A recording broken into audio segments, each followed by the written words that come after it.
Hey, today I want to talk to you about fasting. And fasting is a big deal these days. It's a health trend. It's something Christians have done for all of the church's history. It's something Muslims do during Ramadan. And it's something you might have tried. And I want to talk about fasting because I think that in general, people get this idea, this practice completely wrong. They go about fasting in a completely backwards way. And it's one reason why I haven't been excited about fasting. And perhaps it's a reason that you have felt like, I don't know if fasting is for me. And sometimes it's trivialized, like, oh, I'm giving up bonbons for Lent. And it doesn't seem like the fast is real or substantive. And other times, the fasting is on the verge of insanity, like when people say they're giving up coffee for Lent. And I'm like, why did you pick coffee? That's crazy. I would never give up coffee for a fast. Maybe God will, do a work in me and change my thoughts on that. But I want to start off by telling you how bad I have been at fasting. And then I want to break down for you the major way that people do fasting that I don't think actually helps them. And then I want to talk to you about Jesus style fasting, which, to my surprise, is a way to experience a greater joy in life. And we're going to get into that. So, first, let me tell you how bad I've been at fasting. When I was in college, I was the president of a Christian fellowship at our college. And in my senior year, I said, we are going to have a day where we fast, and we're going to skip lunch and dedicate this time to prayer and being with the Lord. And so people got on board with this, and we decided this lunch we are going to fast.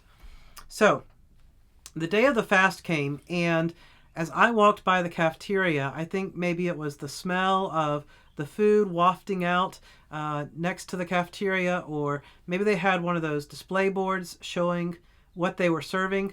And I was like, these are my favorite foods. I can't wait to have lunch. And so I ran into the cafeteria, I swiped my card, I loaded up my plate, and I was stuffing my face with all of the good foods that they were serving. But the really strange thing about lunch that day was that none of my friends were in the cafeteria. And so after lunch, I felt a moral obligation to go and find some of my friends in the Christian fellowship and tell them, guys, it looks like you're missing lunch. Hurry, get to the cafeteria. They've got this food and that food. You are going to love it. So I ran up to where four of my friends in the Christian fellowship, they roomed together. And I was like, they were all praying. And I was totally oblivious to this. And I was like, what are y'all doing here? Y'all need to get to the cafeteria. It's going to close soon. The food is amazing. And they were horrified.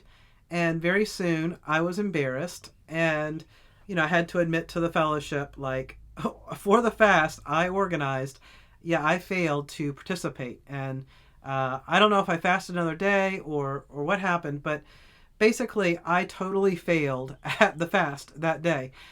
And the main problem with fasting, and this is something that Jesus addresses in the Sermon on the Mount, is that most of the time when people fast, they do it in order to impress other people.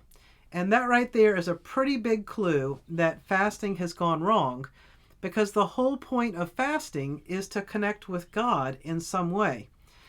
But we have to ask ourselves, why are we wanting to connect with God? Are we hoping to kind of sweeten our prayers and put a little sugar on top of them and hope that, if we combine prayer and fasting, now we've got some leverage with God? And because we're praying this prayer while we're hungry, while we're giving something up, God has more of an obligation to listen to what we're saying and do what we ask. Now think about that for a second. Is that a true relationship with God? Or are we trying to manipulate God or force God's hand or tell God what he has to do because of what we've done? You see, those approaches to God are more about ourselves than they are about a genuine relationship with our Creator.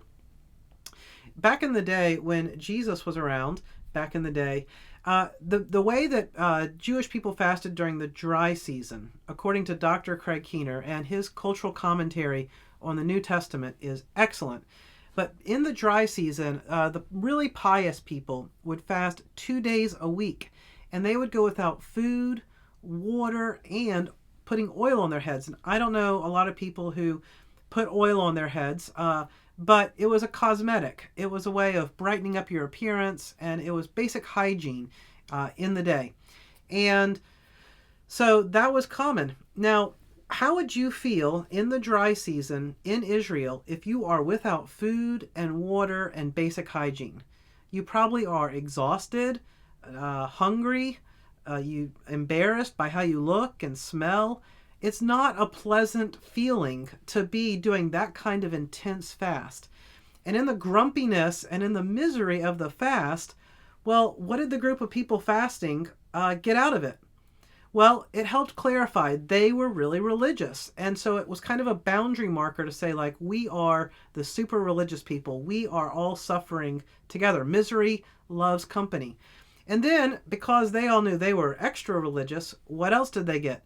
Well, they got to judge everybody who wasn't as committed to God as they were. And they hoped to also get a little bit of social status, that people would say, I couldn't fast the way you fast. I respect how committed you are. And it was kind of a bit of a social boost to be that committed to God, that you would give up food and water and basic hygiene for the sake of your devotion. But Jesus saw through all of that, and I'll put the links to the key verses in the description. He saw through all of that, and he saw that this was not so much about the purity of their hearts and their desire to worship God. It was a religious performance. And Jesus said they got what they wanted. They suffered, they put on their show, they got the respect they wanted, they got the status they wanted. That's great. They got everything they were looking for. And that's it. God does not care, and God is not impressed by people not eating, not drinking, not taking care of themselves. That doesn't matter to God. So if that's not what fasting is about, what is fasting about? And as I read through the Gospels and looked at what Jesus was saying about fasting and looked at the Old Testament as well, here's my conclusion. Fasting is divine delight despite deprivation. Divine delight despite deprivation. So, divine delight, that's at the core of it. Fasting is a way to intensify your joy in being God's friend. And fasting starts not from a sense of God is distant and we have to appease him, we have to accomplish something, we have to do something impressive to get God's attention and to have God love us. No, fasting, biblical Jesus-style fasting, starts with the assurance that we are already God's beloved. God loves us unconditionally and always. We are enjoying intimacy with God by the Holy Spirit residing within us. It's an unbreakable bond. We are always with God. Jesus said that he would never leave us or forsake us. And so biblical Jesus-style fasting begins with the excitement and the delight of knowing that you are God's friend. And if you don't know that, we have a resource called LookUP that's 1 week to a daily quiet time for the rest of your life. It's a great resource. And if you want another resource, we have the Together Prayer Book, which helps you learn how to experience God's presence in this moment, in every moment of the day, and to live your life with God. It's an incredible opportunity. God is inviting us to live life with him. So why fasting?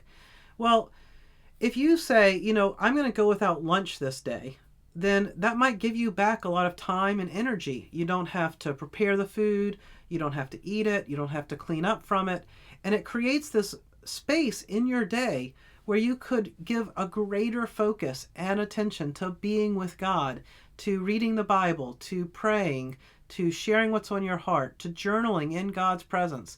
And because you are abstaining from something, you're experiencing some kind of deprivation, you're doing that in order to clear the way in your heart, in your schedule, in your life, to give a greater attention to a relationship of unconditional love and acceptance.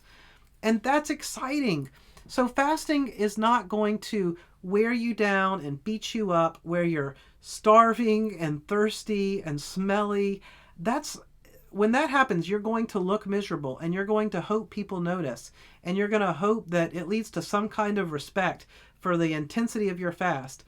And look, whenever you hear someone bragging about how long they fasted or how hard they fasted, they probably are not doing it the Jesus way. Maybe they are. I don't know their hearts. But once you start bragging about your religious practices, you're probably doing it to impress people, not because you really are happy to have that extra time and space to be with God. So when you're fasting or when I'm fasting, what would people notice about us? They would go, there is a glow to you today. You look extra happy. You are energized. You seem really excited about life. What is going on with you? And the joy you're experiencing comes from the way you have opened up your heart to experience more of God's love and to dive into the scriptures and to process your life in the context of his care for you. And all of that, instead of depriving you in a way that weakens you, is strengthening your very core being and energizing you for a life of love of God and love of neighbor. And so a Christian fast is one that leads to greater joy. So I hope this helps you get excited about fasting. It's a voluntary choice. You do it whenever you want to set aside some extra time to enjoy God and be strengthened to love him and love others. It's not most of what you've seen and probably most of what you've been taught about fasting. Well, this is how I see it. This is what helps me and gets me excited about fasting. I hope it helps you. Thank you for watching, and I'd love to see you next time.